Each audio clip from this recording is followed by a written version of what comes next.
This presentation is brought to you by the Latino Policy Forum. We work to improve education, advocate for affordable housing, promote just immigration policies, and strengthen communities through leadership. Welcome to What Immigrant Families Need to Know About the Public Charge, presented by Sara Cartagena, Immigration Analyst at the Latino Policy Forum. During this presentation, we will answer the following questions. What exactly is the public charge test? Who does it affect and who does it not affect? What does the public charge test consist of? And what resources are available? We hope that by the end of this presentation, you will have a better understanding of the public charge rule and will be able to make informed decisions for you and your family. Let's start with our first question. What is the public charge rule? The public charge rule is part of a screening process administered by U.S. immigration officials. The screening or test is to see if a person is likely in the future to use certain public benefits. If the person is found to be likely to use certain public benefits in the future, they could be denied entry to the U.S. or denied a green card. Now, when is the public charge test administered? It is administered when certain immigrants apply to enter the United States, or when changing or extending certain non-immigrant visas, or most commonly, when a person is seeking to become a lawful permanent resident, also known as a green card holder, or when a person who already is a lawful permanent resident re-enters the U.S. after spending 180 days consecutively abroad. But not all immigrants who are applying for a green card are subject to the public charge. So, who does the public charge not affect?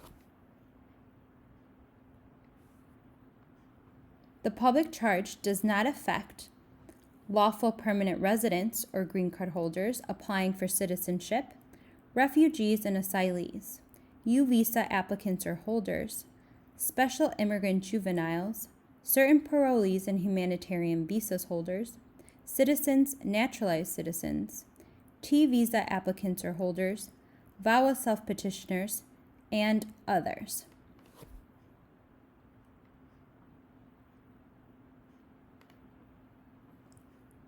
As you can see, many different immigrant statuses are not subject to the public charge test. So, who does the public charge affect? The public charge is most likely to affect individuals who are applying for a green card through a family-based petition. For example, a person adjusting their status through marriage. Now that we know who is subject to the public charge test, what does it consist of?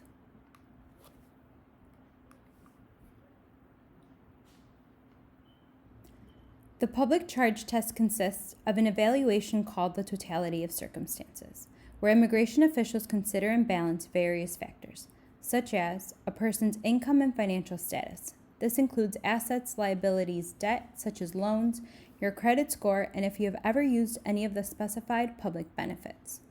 They will also look at the person's age, whether they are what they consider working age. For example, between the ages of 18 and 61 years is a positive factor. They will look at the person's education level and skills, if you have any special occupational skills or certifications, and your English proficiency level. They will look into your health status to see if you have any health conditions that could prevent you from working, and if you have health insurance to cover any medical costs. They will also look at your family status to see what your household size is and the financial status of your household. They will also look at your affidavit of support from your financial sponsor, and will look into whether you have a close relationship with them, whether you live together, and whether the sponsor has sponsored others previously.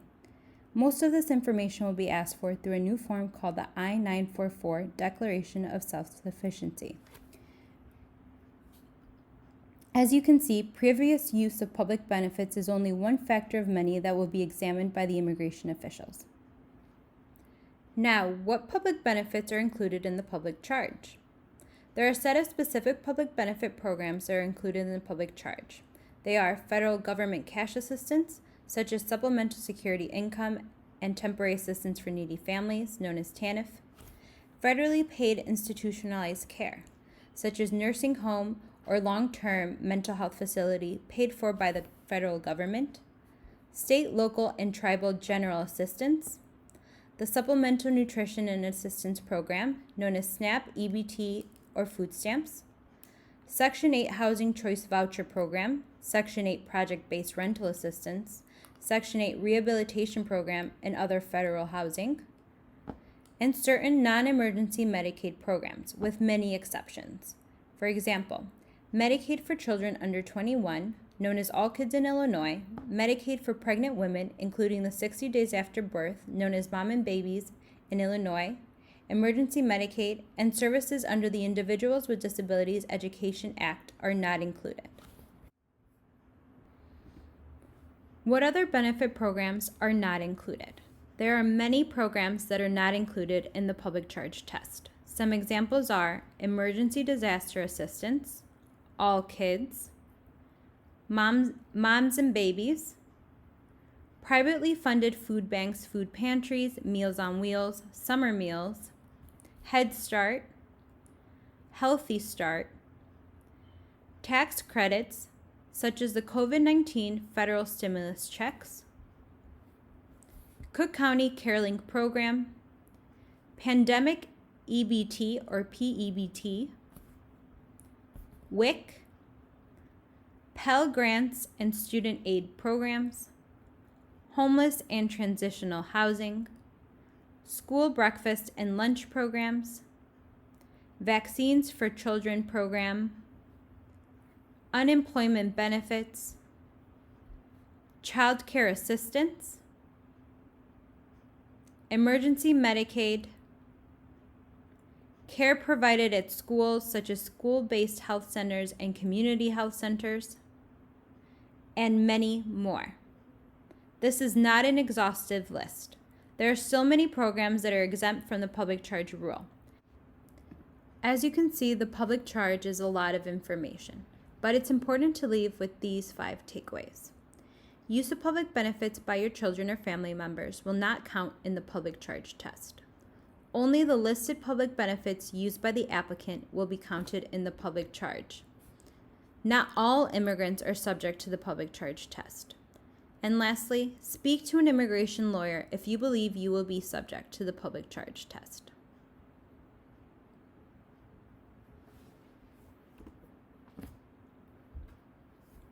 There are many resources to find more information and to ask for public charge assistance.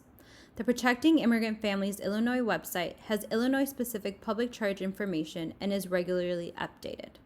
The web address is protectingimmigrantfamiliesillinois.org.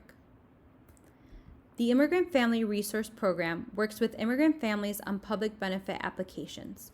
IFRP partners are continuously trained on issues such as public charge. To find an IFRP near you, please visit www.icirr.org/IFRP.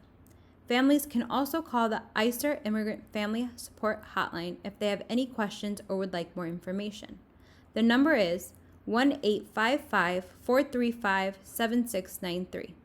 Their hotline is available in multiple languages. Thank you everyone for joining me in this presentation. If you have any questions or would like more information, please email me and/or visit the Latino Policy Forum Facebook and Twitter.